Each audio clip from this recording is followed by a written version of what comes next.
খেলপথাৰত অসম গ্ৰন্থ মেলা 2024 বিশিষ্ট সমাজকৰ্মী শান্তনু পূজাৰীৰ গ্ৰন্থ পাতালকাল উন্মোচন যোৰহাট ক্ৰীড়া সন্থাৰ খেলপথাৰত অনুষ্ঠিত হৈ থকা অসম গ্ৰন্থ মেলা 2024 বিশিষ্ট সমাজকৰ্মী শান্তনু পূজাৰীৰ গ্ৰন্থ পাতালকাল শুভ উন্মোচন কৰা হয়।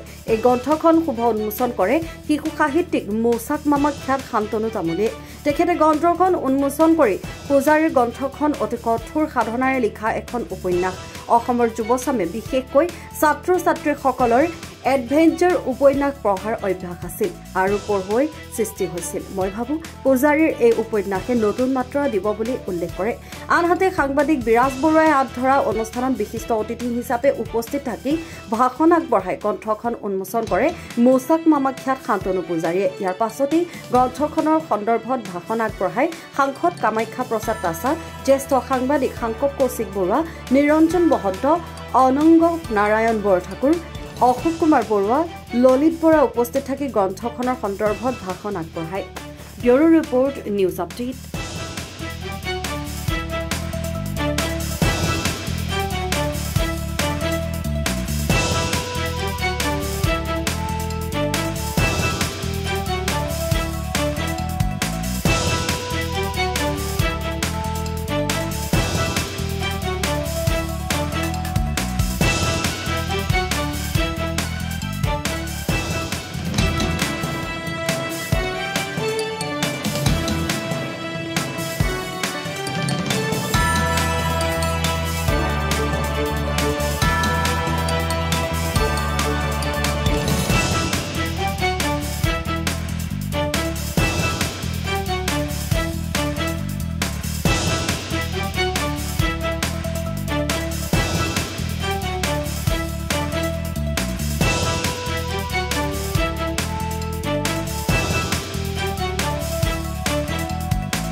মই আচলতে সঁচা কথা ক'বলৈ গ'লে সকলোৱে জানে যে মই প্ৰথমতে এগৰাকী সাংবাদিকে আছিলোঁ আৰু সাংবাদিকতাটো দীৰ্ঘদিন মই বৃত্তি হিচাপে গ্ৰহণ কৰিছিলোঁ। 2014 চনত মই সাংবাদিকতাৰ বৃত্তি এৰি আনুষ্ঠানিকভাৱে ৰাজনীতিত যিহেতু জইন কৰিলোঁ আৰু তেতিয়াৰ পৰা আচলতে যিটো লিখা বা মেলা এইবিলাকৰ লগত অকণমান মোৰ সম্পৰ্কটো কমি গৈছিলে আৰু শেহতীয়াভাৱে লকডাউনৰ সময়ত যিহেতু অলপ পঢ়া শুনাত অলপ বেছিকৈ ব্ৰতী হৈছিলোঁ, অলপ মন দিছিলোঁ, মনোনিৱেশ কৰিছিলোঁ, তাৰ পৰা পুনৰ কিবা লিখিবলৈ মন গ'ল আৰু লিখিলোঁ আৰু আমাৰ কিছুমান সমাজৰ জ্বলন্ত সমস্যা বা এনেকুৱা ধৰণৰ বাস্তৱ চৰিত্ৰ বা যিবিলাক মই দীৰ্ঘদিন ধৰি সাংবাদিকতা কৰোঁতে লগ পাইছিলোঁ, দেখিছিলোঁ বা তেনেকুৱা ধৰণৰ ঘটনাৰ সংস্পৰ্শলৈ আহিছিলোঁ, জড়িত হৈছিলোঁ, তেনেকুৱা ধৰণৰ কথাবিলাক লৈ এখন উপন্যাস আৰম্ভ কৰিলোঁ। এবছৰমান লাগিলে মোৰ লিখোঁতে আৰু এইখন পাতালকাল আৰু মই অসমৰ অভিজাত প্ৰকাশন প্ৰতিষ্ঠান জ্যোতি প্ৰকাশনৰ স্বত্বাধিকাৰ শ্ৰদ্ধা নগেন শৰ্মা ডাঙৰীয়া, যি আমাৰ মূলতঃ যোৰহাটৰ এজন মানুহ বাসিন্দা আছিলে, এতিয়া গুৱাহাটীত থাকে।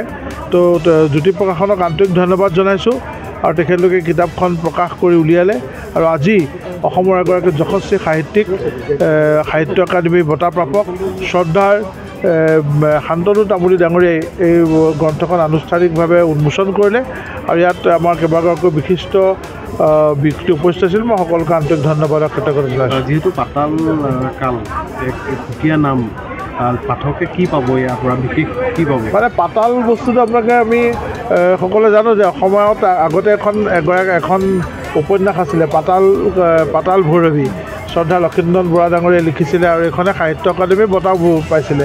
তো আমি সেইখন কিতাপ পঢ়োঁতে পঢ়িছিলোঁ পাতাল মানে কি? পাতাল মানে আমাৰ এই থকা পৃথিৱীখনৰ তলত এখন পৃথিৱী আছে, যিখন পাতাল পৃথিৱী। পাতালৰ মানুহবিলাকক আমি বৰকৈ নেদেখোঁ। সেই পাতাল জগতখন যিখন আছে, সেই পাতাল জগতৰ তেনেকুৱা কিছুমান কাহিনী লৈয়ে আচলতে মই পাতাল কাল মানে আমি সকলোৱে জানো সময়, আৰু তাৰমানে এটাই কথাই যে হয়তো অন্ধকাৰ বুলিও ক'ব পাৰে, অন্ধকাৰ জগতো ক'ব পাৰে, পাতাল জগতো ক'ব পাৰে আৰু আমাৰ সচৰাচৰ আমি থকা এই পৃথিৱীখনৰ বাহিৰত থকা এখন পৃথিৱীৰ কথাৰে তেনেকুৱা চৰিত্ৰবিলাকৰ আচলতে সমাৱেশ ঘটিছে। এই কিতাপখন ক'ত উপলব্ধ হ'ব, কেনেধৰণৰ? এখন জ্যোতি প্ৰকাশনে প্ৰকাশ কৰি উলিয়াইছে আৰু মই এতিয়া দেখিছোঁ, মোক বহুতে কৈছে যে ইয়াত গ্ৰন্থমেলা প্ৰত্যেকখন বিপণীতে জ্যোতি প্ৰকাশনৰ গ্ৰন্থ বিপণীখনটো আছেই, তাৰ উপৰি সকলো দোকানতে সকলো গ্ৰন্থমেলা সকলো কিতাপৰ দোকানত এই কিতাপখন উপলব্ধ আৰু মোক জ্যোতি প্ৰকাশনৰ ইয়াত দায়িত্বত যিসকল আছে তেখেতলোকে মোক জানিবলৈ দিছে যে তেখেতলোকে ইতিমধ্যে ইয়াৰ যোৰহাট জিলা আৰু অন্যান্য উজনি অসমৰ অন্যান্য গ্ৰন্থ বিক্ৰেতাসকলকো এই কিতাপখন তেওঁলোকে বিক্ৰীৰ বাবে দিছে। আপুনি যিহেতু ব্যস্ত মানুহ লিখিব লগা হৈছে কেনেকৈ সময় উলিয়ালে? লিখিছোঁ মই হাতেৰে লিখিছোঁ দেই, এইখন মই কোনো কম্পিউটাৰ বা তেনেকুৱা ব্যৱহাৰ কৰি পেলাই লিখা নাই, পিছতহে ডিটিপি কৰিছে। তো মই হাতেৰে লিখিছোঁ আৰু যেতিয়া মনত সুবিধা পাইছোঁ মই লিখি গৈছোঁ আৰু তাৰ কাৰণে মই সময় নাই, ৰাতিপুৱাও হ'ব পাৰে, গধূলিও হ'ব পাৰে, আবেলিও হ'ব পাৰে। মই বাহিৰলৈ গৈছোঁ, প্ৰবাসত গৈছোঁ, তেতিয়াও মই লিখিছোঁ আৰু লিখা কামটো মুঠতে যে মই এটা কথা ভাবোঁ যে সাহিত্য চৰ্চা বা লিখাটো এটা মানে মনৰ নিবৃত্ত কোণৰ পৰা ওলাই অহা এটা বস্তু আৰু এইটো এটা অনুভূতি আৰু মানুহে যেতিয়া লিখিম বুলি ভাবিব, কৰিম বুলি ভাবিব, তেতিয়া বেলেগ কোনো শক্তি নাথাকে যি ইয়াক বাধা দিব পাৰিব।